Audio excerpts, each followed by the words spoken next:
I know we've had a few weeks off here with things going on, but it's back for Saturday tailgating.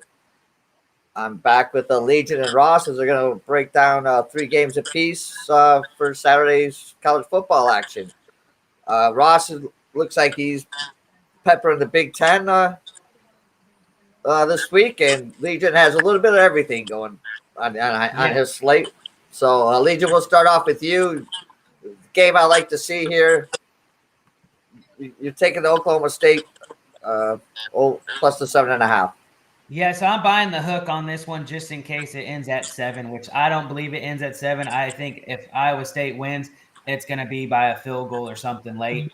I just got to believe in Oklahoma State's defense to keep it up, keep them in the game like they have been. I like Sanders. He's slowly progressing in the right direction here. As long as he takes care of the football, there's no reason why Oklahoma State's going to get blown out in this game. As long as Sanders is taking care of the football and the running game, actually, because Oklahoma State's better at the run than Iowa State, so I'm looking for the running game to get going early and often, and that's going to set up the passing game. And then Oklahoma State's defense can, play with hopefully a lead, because lately they've been having to play from behind here. So hopefully they can play with the lead on this one and not rely on that defense as much as the last couple of games here. But I just look at, what Oklahoma State did against Baylor and then what Iowa State did against Baylor. And when you look at the numbers on both those games, Oklahoma State should not be a 7-point dog here. I mean, I got them, worst case scenario at a 3-point dog. So it's I'm getting some extra value on that line here. So I got to go with it. I like to hear that. Like I said, I'm going for an undefeated bedlam here. At the end of the end of the year. And hopefully, just as long as the game doesn't turn into like the Ole Miss Tennessee game. Well, I don't think stuff's flying on the field on this game. I mean, unless Iowa State fans are that rowdy, I don't know. No, I meant bedlam.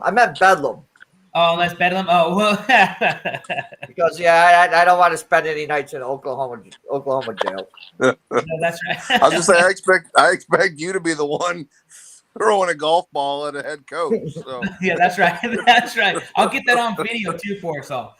Here's Dan. Just at the end of the game. All right. We'll go, Ross. We'll go to you before I get into more trouble. So you're going to Michigan over 50.5. I see you standing away from the side, but you're taking the over. Well, I think the side was 20.5 and or 21, and I couldn't go that. So, but I do think over 50.5 is a good play for this game. Michigan's coming fresh off of a bye week, and they needed it. I think they're gonna be looking to make more of a statement against a Northwestern team that typically plays Michigan pretty hard.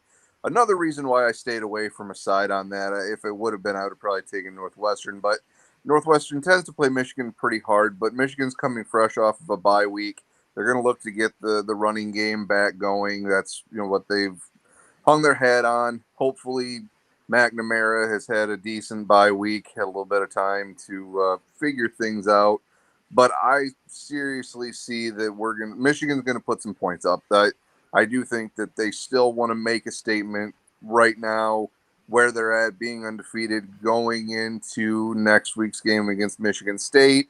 This seems like that opportunity to hang some points on the board against a 3-3 Northwestern team. So I do look this to be over. All right. Well, I know we talked a couple of weeks ago about that game that State would lose or Michigan would lose. I just don't think Northwestern's a team that can do that. But right, I don't think they are. But again, for whatever reason, Northwestern is one of those teams that always plays Michigan hard, and so I don't think it's going to be necessarily a low-scoring affair. But I definitely think it's going to be over 50.5. But Northwestern could. If Michigan wins by 21, that's what worries me. Is I think that might be more of an under. I think Northwestern keeps it closer than that, and they score more points. All right. So, Legion, now we're moving out west. Yep. Well, I think it's out west this year. But USC, Notre Dame. You like? This one's tricky. I mean, I don't think both these teams really don't know their identity. I mean, especially Notre Dame at quarterback here, who they're going to play and this and that. They keep switching them and going back and forth. So when I see a quarterback change and they're back and forth, there's no consistency on the offense there. And so I just like, yes, and the upper hand's been to Notre Dame in the last 10 games they played each other. I think Notre Dame's won 7 of them. USC's only won 3 of them. I'm not looking for USC to say they're going to win outright here. I just think they're going to cover the spread. And so, again, I'm just buying the hook just for that extra assurance because I don't like pushes. I'd rather either win or I'm going to lose. And so I just think USC does have the firepower to keep it interesting in this game. And it's probably going to be sloppy back and forth. I'd imagine there's a couple turnovers on both sides here. And I don't think there's really determination on both sides to just really run up the game. I don't think if UFC wins, they're not going to blow Notre Dame out. And the same thing, if Notre Dame wins, they're not going to blow USC out, in my opinion. So I just look for a closer game here. And I just think USC needs to start trying to do something to get some identity back here, especially for recruits and things like that, more than Notre Dame does. So I just look for USC to, make this game interesting more than probably most people think. And my model has, USC hanging, within 4 points here. So getting that extra few points, it's well worth it, in my opinion. So I think one of the first things you hit at there, Notre Dame is in an identity crisis right now. They have 3 guys that they're touting to try and play quarterback, and they don't know which one of them is going to play. And they don't know who's going to show up each down. I mean, that is a serious problem in South Bend right now. And, USC plus 7.5 is a great play. I think Notre Dame is struggling with their identity right now. Yeah, that's the main reason. I just got to believe in that. And, hopefully USC can get it done for us here. Yeah. Well, Ross knows growing up an hour from Notre Dame, there's a hatred for that place. So there's a hatred for there is. So let's go USC. So Ross, you picked one game. It's probably kind of the most interesting line out there. I think that in most talk shows, if you listen to, the kind of surprised by this line. You're taking Purdue plus 3.5 against Wisconsin. Yes. So I was actually very looking forward to talking about this game specifically, and it sounds like a lot of other people are as well. I cannot stand the love that Wisconsin is getting. They are not a good team. They have a good defense. Good for them. They're 3-3. They're playing against a ranked Purdue team. Purdue's at home. Wisconsin, they're not a good team. They got beat they were favored against Michigan. They got beat. I think they were favored against Notre Dame. Notre Dame beat them. I mean, there just seems to be this love continuing for Wisconsin that I don't know. It's just not there. It's not there. Purdue, they played a great game against Iowa. Granted, Iowa played a horrible game, but as bad as they could have played. But there's no way that plus 3.5 for Purdue doesn't hit here. I mean, that one. I still don't understand the Wisconsin love. Well, I'm not saying anything this week. I'll save that for next week. Fair. So Legion, you're moving to our neck of the woods, and it's funny. Yeah. It's funny, like you're coming over here and you're picking a team that like me and Ross would just stay away from. Screw these Eastern or these. These compass schools from Michigan. And believe me, I've only watched a Bowling Green, that team. I've only watched them. I haven't really watched any Eastern Michigan, but I'm just going with what models are telling me here and what the stats tell me that Eastern Michigan scores, roughly 30 points a game. Bowling Green scores right about 19, 20 points a game. So when you look at that, there's that point discrepancy in that. So getting the minus 2.5 here. I know it's at -3 now. I'd still take the -3. And honestly, on a close game like this, usually I'm taking the money line at -150 or wherever it's at. I mean, that's usually the play with anytime it's -3 or +3, and that usually I'm on the money line more than a spread. But for this one, the spread's going to be fine for me. I just looked at Bowling Green because I was on Akron when they beat them, and Akron was a 14-point dog, and I was on Akron with the points, and they won them outright. Okay, I wasn't expecting for an outright win on that one, so I'm just fading this same team on this one. Yes, I think in the last 10, Bowling Green's had the upper hand against Eastern Michigan. They've won 7 out of the last 3. But I'm just looking. Eastern Michigan is the better team so far this year. And when you looked at when they both played Northern Illinois, and Eastern Michigan actually played better against Northern Illinois than Bowling Green did. And so when I see that, I'm like, okay, fine. Now they're playing each other. Yeah, go ahead and give me the better team. They're better at rushing. They're better at passing.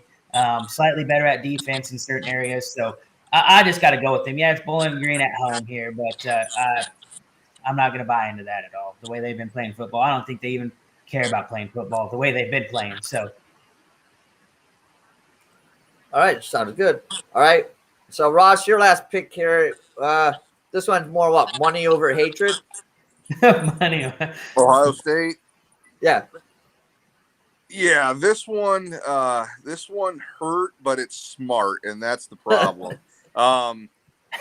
Ohio State, ever since the game against Oregon, Ohio State has hit their stride. There's no doubt that they are a completely different beast from that game against Oregon, and C.J. Stroud is playing lights out. And I think, as much as I hate to say this, Ohio State is probably up there in top 3, 4 best teams in the country. If not, maybe even top 2. And that's the stumble that they had against Oregon. You can just see that they've just turned it on completely, both sides of the ball, but especially the quarterback play. They're going to beat the doors off Indiana. And they're going to have to do that to most teams moving forward, having a loss on their resume. And so this is one of those games where the talent's there, but this is also a team that's behind the chains anyway because they have a loss, and they're going to look to just absolutely destroy Indiana and run the score up. Yeah, I agree. I think. Wait, okay. We'll quick rundown here again. Legion, you got Oklahoma State plus the 7.5. You bought the half a point there, so minus 120. Again, you bought the half a point here. USC plus 7.5, minus 120. Yep. And you like Eastern Michigan minus 2.5, minus 115. Ross sticking with the Big Ten. Michigan over 50.5. Purdue plus 3.5. Ohio State minus 20.5. Yeah, here's the thing, Ross, about Michigan. Yeah, I hope Michigan wins, but knowing the Michigan thing, they'll lose this game just to screw up the undefeated Michigan State game. Oh, I thought State was going to lose last week to screw it up. They squeaked by, so now it's your turn. But I can't. The other thing is, I can't believe that's a 12:00 game. I know. I thought for sure we were going to get a primetime game, so that one surprises me a little. Yeah, that means either way, I'm going to be like in bed at 4:30. Win or lose. Win or lose. You win or lose, I'll be in bed at by 4:30 in the afternoon. All right, but here's the Legion. What do you think? It's been a crazy world in college football. Ed Orgeron is turns to be like a scumbag, and he walks away with $17.5 million. And then you got the guy in Washington State that walks away from basically $12 million because he won't get a shot. Nice. Yeah. But he walks away. How do you think that phone call? How do you think that phone call works? He calls his wife. Yeah, honey. I refused to take the shot, so I just got fired. So there goes $12 million. Yeah. Yeah, no, that is tough. That would be a lot of money. Yeah, I'd probably have to get the shot, even though I'm against it. That's a lot of money. I'd get a shot every day. Yeah, my family's set then for 12 million. If I Yeah. die, I die. My family's set. So Hey, Yeah. I'd get a shot every day just for 1 year for $3 million. Every day I get a shot. I'd get a shot every day for $3 million. I'll be the guinea pig. I don't care, man. But just say, But here's the thing that this came up on a talk show today. Do you think he'll ever that coach for Washington State? Do you ever think he'll get a job at a Power 5 school again? No. No. Probably not. No. He'll get something like what Hugh Freeze has right now. Getting the chance to go coach some. Yeah, he would get like a Liberty or a Old Dominion or one of those Bible thumping schools. Yeah. Yeah. But, all right, guys, thanks a lot. Good picks today, and if you're watching, join our Discord. Check that out. A lot of good stuff on there. Like, subscribe wherever you're watching, whatever channel you're watching on. Tune in Saturday for the Two Dudes prop show. David seemed to be killing that. Sunday, last couple of weeks of the NASCAR report, and we'll be back next Thursday for these college picks. And next week will be a little interesting. I'm sure me and Ross will have a little back and forth for the Michigan State game. And anybody watching right now, you're going to want to watch next week. I guarantee it. And then and Legion will just sit back and make himself a drink and light up a cigar and laugh. Legion is going to love the show too. We are all going to enjoy next week. Yeah, that's right. All right, everybody, take care now. All right, see you guys. Take care.